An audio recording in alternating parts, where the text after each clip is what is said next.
Jadi jangan karena berbeda Idul Fitri lalu kami dianggap tidak ikut ulil amri. Nah, kenapa tidak ikut? Nah, begini. Soal penentuan awal Ramadan, Syawal, Zulhijjah dalam pandangan keagamaan kami, dan saya yakin dalam pandangan keagamaan pada umat, itu wilayah ijtihad yang seluruh muslim atau golongan muslim bahkan negara belum bisa bersepakat soal metode. Nah gitu.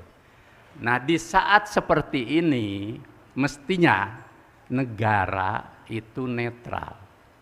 Karena ini soal ijtihad.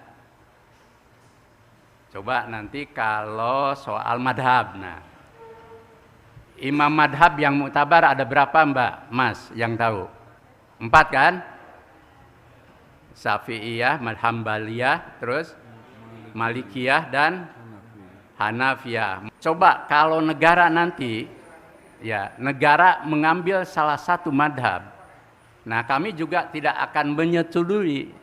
Kalau kami tidak menyetujui negara mengambil madhab tertentu, karena ini wilayah ijtihad.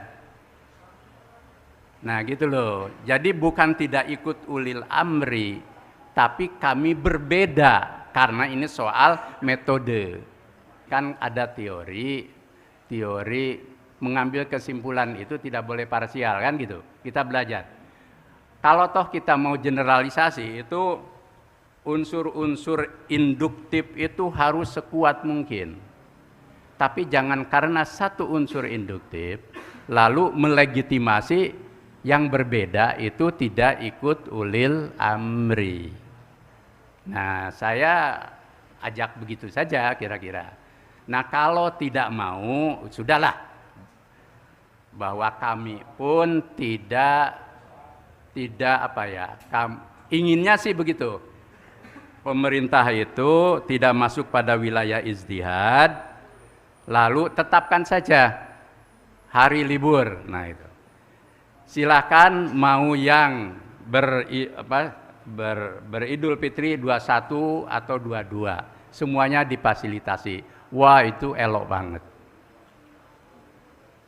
Nanti lebih repot lagi itu kalau misalkan ditambah pemerintah nanti menganut madhabnya lebih lagi soal kunut dan tidak kunut. Nah itu lebih parah lagi kan. Pas bagian madhabnya yang kunut, nanti yang tidak kunut dianggap tidak ikut ulil amri. Atau sebaliknya, bagi yang aliran tidak kunut itu dianggap anti ulil amri. Kami menghindari itu karena sejarah Islam pernah seperti itu. Yang disebut mihnah. Mihnah itu sebuah rejim pemerintahan mengambil satu madhab dan kemudian mendiskriminasi madhab yang lain bahkan dengan cara kekerasan. Bahkan ada yang dipenjara. Nah begitu kan kita tidak ingin itu. Maka itulah yang kami sebut juga dengan regimentasi agama.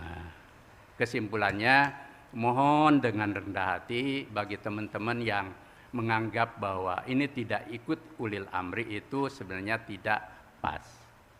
Karena nanti kalau logika itu dipakai akan membawa konsekuensi yang kembali kepada nanti mereka yang sekarang mengikuti ulil amri, tapi suatu saat ulil amrinya berbeda. Nah, kita ingin tetap bahwa Indonesia itu darul ahdi wa syahadah dalam koridor yang adil, objektif, mengayomi, bhinneka tunggal ika, dan itulah semangat para pendiri bangsa. Dan itu pula yang kami Muhammadiyah perjuangkan.